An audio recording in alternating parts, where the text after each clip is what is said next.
ಈಗ ನಮ್ಮ ರಾಜ್ಯಗಳಲ್ಲಿ ಯುವ ಸಮೂಹ ಕೆಟ್ಟ ದಾರಿಯಲ್ಲಿ ಹೋಗ್ತಾ ಇದ್ದಾಗ ಇಂಥ ಆ್ಯಪ್ಗಳಿಂದ ಮೋಸ ಹೋಗ್ತಾ ಇದ್ದಾಗ ನೀವು ಕೇಂದ್ರನೇ ಬಂದು ಇದನ್ನ ಕಂಟ್ರೋಲ್ ಮಾಡಬೇಕು, ಕೇಂದ್ರನೇ ಇದನ್ನೆಲ್ಲ ನೋಡ್ಕೊಳ್ಬೇಕು ಅಂತ ಅಂದರೆ ಹಿಂಗಾದ್ರೆ ಸರಿ ಮಾಡೋದಕ್ಕೆ ಸಾಧ್ಯನಾ ಈ ವ್ಯವಸ್ಥೆಯನ್ನ ಅನ್ನೋದು ಪ್ರಶ್ನೆ ಇದೆ. ಆ್ಯಂಡ್ ಮೋರ್ ಓವರ್ ನಮ್ಮ ಗೃಹ ಇಲಾಖೆಗಳ ಜವಾಬ್ದಾರಿ ಏನು, ಈಗ ಸೈಬರ್ ಸೆಂಟರ್ಗಳಿದೆ, ಇವರ ಜವಾಬ್ದಾರಿ ಏನು, ಇದೆಲ್ಲ ಕೂಡ ಪ್ರಶ್ನೆ ಆಗ್ತಾ ಇದೆ ನನಗೆ. ನೋಡಿ ಸಾರ್ ಹೇಳಿದ್ರಲ್ಲ, ಅದಕ್ಕೂ ತಮ್ಮ ಸಂದೇಹಗಳಿಗೂ ಸ್ಪಷ್ಟವಾದಂಥ ಉತ್ತರವನ್ನು ನಾನು ಕೊಡ್ತೀನಿ. ಈಗ ನಾನು ಏನು ಹಿಂದೆ ಹೇಳಿದೆ ಆ ಮಾತು ಇದನ್ನು ಒಳ್ಳೆಯ ರೀತಿಯಲ್ಲಿ ಬಳಸ್ಕೊಳ್ಳಿಕ್ಕೆ ಹೇಗೆ ಬೇಕೋ ಆ ರೀತಿ ಉಳಿಸ್ಕೊಂಡು ಬಳಸ್ಕೊಳ್ಳುವಂಥ ರೀತಿಗೆ ಈ ರಾಜ್ಯ ಸರ್ಕಾರಗಳು ಈ ಕಾನೂನು ಕ್ರಮವನ್ನು ಕೈಗೊಂಡು ಅದನ್ನು ಏನು ಅದರಿಂದ ಅನಾಹುತಗಳಾಗ್ತಾ ಇದೆ ಅವ್ರ ಮೇಲೆ ಕ್ರಿಮಿನಲ್ ಆ್ಯಕ್ಷನ್ ತೊಗೊಂಡು ಅದನ್ನು ನಿಯಂತ್ರಣ ಮಾಡಲಿಕ್ಕೆ ಪ್ರಯತ್ನ ಪಡುವಂಥದ್ದು. ಆದರೆ ಇದು ಸಂಪೂರ್ಣವಾಗಿ ಇದು ನಮಗೆ ವಿರುದ್ಧವಾಗೇ ಇದೆ, ಇದರಿಂದ ಅನಾಹುತಗಳೇ ಹೆಚ್ಚು, ಇದನ್ನು ಬಳಕೆ ಮಾಡೋದೇ ತಪ್ಪು ಅಂತಂದಾಗ ಆ ಅಧಿಕಾರ ವ್ಯಾಪ್ತಿ ರಾಜ್ಯ ಸರ್ಕಾರದ ವ್ಯಾಪ್ತಿಗೆ ಬರೋದಿಲ್ಲ. ಸಂಪೂರ್ಣವಾಗಿ ಇದನ್ನು ತೆಗೆದುಹಾಕೋದು ಕೇಂದ್ರ ಸರ್ಕಾರದ ವ್ಯಾಪ್ತಿನಲ್ಲಿದೆ. ಹಾಗಾಗಿ ನಾನು ಕೇಂದ್ರ ಸರ್ಕಾರದ ಜವಾಬ್ದಾರಿ ಅನ್ನೋ ಮಾತನ್ನು ಹೇಳಿದೆ. ರಾಜ್ಯ ಸರ್ಕಾರಗಳ ವ್ಯಾಪ್ತಿ ಏನು ಬರುತ್ತೆ ಅಂತ ಹೇಳಿದ್ರೆ, ಇಂತಹ ಆ್ಯಪ್ಗಳಿಂದ ದುರುಪಯೋಗ ಆದಾಗ ಅಥವಾ ಯಾರಿಗೋ ವಂಚನೆ ಆದಾಗ, ಮೋಸ ಆದಾಗ ಆ ಕ್ರಮಗಳು ಏನಿದೆ ಅದನ್ನು ತಗೊಳ್ಳುವಂತಹ ಒಂದು ಸೈಬರ್ ಕ್ರೈಮ್ ವ್ಯಾಪ್ತಿನಲ್ಲಿ ಅವೆಲ್ಲ ಬರೋದ್ರಿಂದ ಇದು ಆ್ಯಪನ್ನು ಬಳಕೆಯ ಜೊತೆಗೆ ಬರುವಂತಹ ಕ್ರಿಮಿನಲ್ ಅಪರಾಧಗಳನ್ನು ನಿಯಂತ್ರಣ ಮಾಡುವಂತಹ ಒಂದು ಕ್ರಮ ಮಾತ್ರ ರಾಜ್ಯ ಸರ್ಕಾರದ ಕೈಲಿರುತ್ತೆ. ಆದರೆ ಸಂಪೂರ್ಣವಾಗಿ ಇಂಥ ಆ್ಯಪ್ಗಳನ್ನು ಬಳಕೆನೇ ಮಾಡಬಾರ್ದು ದೇಶದಲ್ಲಿ ಯಾರೂ ಅಂತಂದರೆ ಅಂತಹ ಸಂದರ್ಭದಲ್ಲಿ ನಾವು ಕೇಂದ್ರ ಸರ್ಕಾರದ ಮೊರೆ ಹೋಗದೆ ಬೇರೆ ಸ್ಥಿತ್ಯಂತರ ನಮಗೆ ಇಲ್ಲ. ಹಾಗಾಗಿ ನಾನು ಹೇಳಿದ್ದು ಸಂಪೂರ್ಣ ನಿಯಂತ್ರಣ ಬೇಕಾ ಅಥವಾ ಆ ಆ್ಯಪ್ಗಳನ್ನು ದುರುಪಯೋಗವನ್ನು ತಡೆಯೋದು ಅಷ್ಟೇ ಸಾಕಾ, ಅದರ ಮೇಲೆ ಯಾವ ಸರ್ಕಾರ ಇದ್ರ ಮೇಲೆ ಕ್ರಮ ತಗೋಬೇಕು ಅನ್ನೋವಂಥದ್ದು ಬರುತ್ತೆ. ಜೊತೆಗೆ ನಾನು ಆಗಲೇ ಹೇಳಿದಾಗೆ ಸ್ವಯಂ ನಿಯಂತ್ರಣವೂ ಸಹ ಬೇಕಾಗುತ್ತೆ.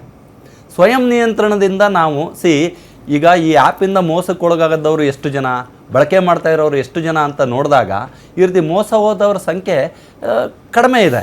ಬಳಕೆ ಮಾಡೋರು ಎಲ್ಲರೂ ದುರುಪಯೋಗನೇ ಮಾಡ್ಕೋಬೇಕು ಅಂತೇನೂ ಇಲ್ಲ. ಈಗ ಯಾವುದೇ ಒಂದು ಆ್ಯಪ್ ಆಗಲಿ, ಆ ಆ್ಯಪಿಂದ ನಮಗೆ ಅನುಕೂಲಗಳು ತುಂಬ ಇರ್ತವೆ. ಈಗ ವ್ಯಾಟ್ಸಪ್ಪಿಂದ ಅನುಕೂಲಗಳು ಎಷ್ಟಾಗ್ತಾ ಇದೆ ಅಂತ ನಮಗೆ ಜೀವನಕ್ಕೆ ಅರಿವಿಗೆ ಬಂದಿದೆ. ಹಾಗಾಗಿ ಅದರ ಬಳಕೆದಾರರು ಜಾಸ್ತಿ ಆಗ್ತಾ ಇರೋದು.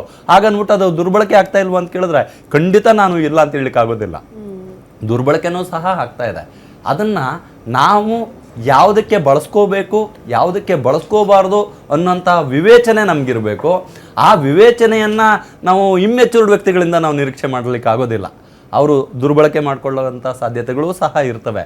ಇದರಲ್ಲಿ ಎಚ್ಚರಿಕೆ ವಹಿಸಿ ವೈಯಕ್ತಿಕವಾಗಿ ನಾವು ಬಳಕೆ ಯಾವುದಕ್ಕೆ ಮಾಡ್ಕೋಬೇಕು, ಯಾವುದಕ್ಕೆ ನಾವು ಹೋಗಬಾರ್ದು ಅನ್ನೋದನ್ನು ನಾವೇ ತೀರ್ಮಾನ ಮಾಡ್ಕೋಬೇಕು. ಇದನ್ನು ಯಾವ ಸರ್ಕಾರನೂ ಸಹ ಬಂದು ವ್ಯವಸ್ಥಿತವಾಗಿ ಪ್ರತಿಯೊಬ್ಬ ವ್ಯಕ್ತಿನ ಇದನ್ನು ಬಳಕೆ ಮಾಡ್ಕೋತಾ ಇದ್ದಾರಾ, ದುರ್ಬಳಕೆ ಮಾಡ್ಕೋತಾ ಇದ್ದಾರಾ ಅಂತ ಮಾನಿಟ್ರ್ ಮಾಡಲಿಕ್ಕೆ ಸಾಧ್ಯನೇ ಇಲ್ಲ. ಸಂಪೂರ್ಣ ನಿಷೇಧ ಬೇಕಾ, ಕೇಂದ್ರ ಸರ್ಕಾರದ ವ್ಯಾಪ್ತಿ. ಅದ್ರ ದುರುಪಯೋಗ ಆಗ್ತಾ ಇರೋ ಕಡೆ ಕ್ರಮ ತಗೋಬೇಕಾ, ಅದು ರಾಜ್ಯ ಸರ್ಕಾರದ ವ್ಯಾಪ್ತಿ. ಸ್ವಯಂ ನಿಯಂತ್ರಣ ಇದೆಯಲ್ಲ, ಸ್ವಯಂ ನಿಯಂತ್ರಣ ತಗೊಂಡ್ರೆ ಅಂತ. ಶ್ರೀನಿವಾಸ್ ಸರ್, ವಾಪಸ್ ಬರ್ತೀನಿ. ನಿವೃತ್ತ ಪೊಲೀಸ್ ಅಧಿಕಾರಿ ಬಸವರಾಜ್ ಮಾಲ್ಗತ್ತಿ ಸರ್ ಈಗ ತಾನೇ ಜಾಯ್ನ್ ಆದ್ರು. ಸರ್ ನಮಸ್ತೆ, ಕಾರ್ಯಕ್ರಮಕ್ಕೆ ಆತ್ಮೀಯ ಸ್ವಾಗತ. ಈ ಡೇಟಿಂಗ್ ಆ್ಯಪ್ಗಳ ಬಗ್ಗೆ ಮಾತಾಡ್ತಾ ಇದ್ವಿ ಬಸವರಾಜ್ ಸರ್. ಇದರಿಂದ ಸಾಕಷ್ಟು ಜನ ಮೋಸ ಹೋಗ್ತಿದ್ದಾರೆ, ಜೀವ ಕಳ್ಕೊಳ್ತಿದ್ದಾರೆ, ದರೋಡೆ ಪ್ರಕರಣಗಳು ಜಾಸ್ತಿ ಆಗ್ತಾ ಇದೆ. ಯಾರು ಏನು ವೀಕ್ನೆಸ್ ಇರುತ್ತೋ ಅದನ್ನ ಫೈಂಡ್ ಔಟ್ ಮಾಡಿಕೊಂಡು ಎನ್ಕ್ಯಾಶ್ ಮಾಡಿಕೊಂಡು ದುಡ್ಡು ಮಾಡೋದು, ದರೋಡೆ ಮಾಡೋ ಪ್ರಕರಣಗಳು ಜಾಸ್ತಿ ಆಗಿದೆ. ಒಂದು ಪ್ರಕರಣ ಹಂಗೆ ನಡೆದಿರೋದ್ರಿಂದ ಇವತ್ತು ಚರ್ಚೆಗೆ ಬಂದಿದೆ ಅಂತ. ಹೆಂಗೆ ಸರ್ ಇದೆಲ್ಲದಕ್ಕೂ ಕಡಿವಾಣ ಹಾಕೋದು, ಹೆಂಗೆ ಯುವ ಸಮೂಹವನ್ನು ಜಾಗೃತರಾಗಿ ಮಾಡೋದು ಇದರಿಂದ ಅಂತ? ಇದು ಆ್ಯಪ್ಗಳು ಏನು ಬಂದಿದ್ದಾವೆ ಅದೆಲ್ಲ ಸ್ವೇಚ್ಛಾಚಾರ ಜೀವನಕ್ಕೆ ಆಸ್ಪದ ಮಾಡಿಕೊಡ್ತಾ ಇದ್ದಾವೆ. ಅದಕ್ಕೆ ಕಂಟ್ರೋಲ್ ಅನ್ನೋದೇ ಇಲ್ಲ.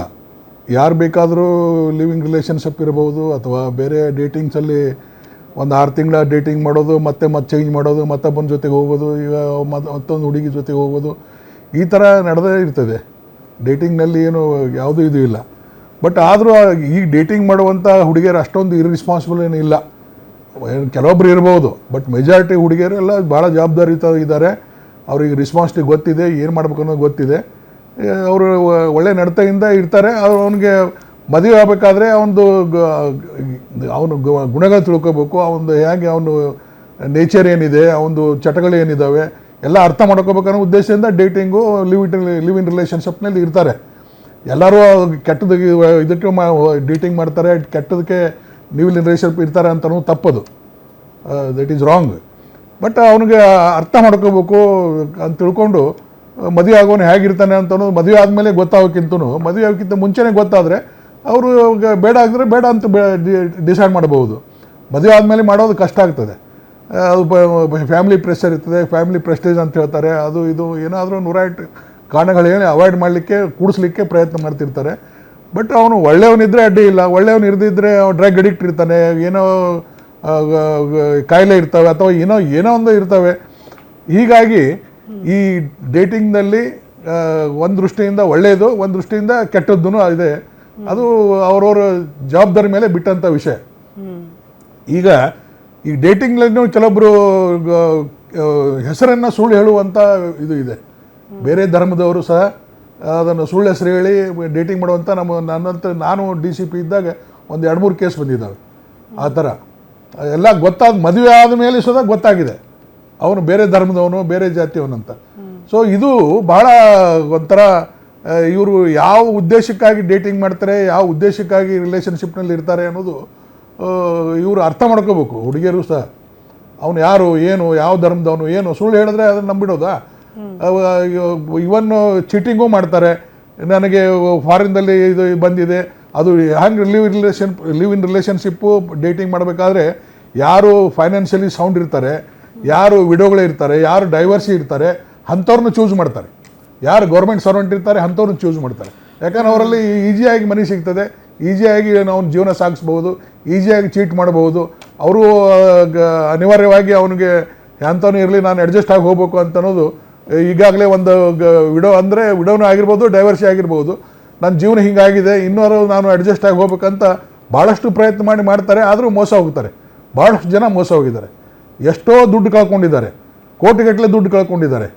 ಅದು ನಿನಗೆ ಗಿಫ್ಟ್ ಬರ್ತದೆ, ಅದು ಬರ್ತದೆ, ಎಲ್ಲರಿಗೂ ಗೊತ್ತಿದೆ ಆ ವಿಷಯ. ಸೊ ಈ ಥರ ಮಿಸ್ಯೂಸ್ ಅನ್ನೋದು ಭಾಳಷ್ಟು ಜನ ಮಾಡ್ಕೋತಾ ಇದ್ದಾರೆ. ಅದು ಬಳಕೆದಾರರಿಗೆ ಬಿಟ್ಟಂಥ ವಿಷಯ, ಅವರೇ ಡಿಸೈಡ್ ಮಾಡಬೇಕು.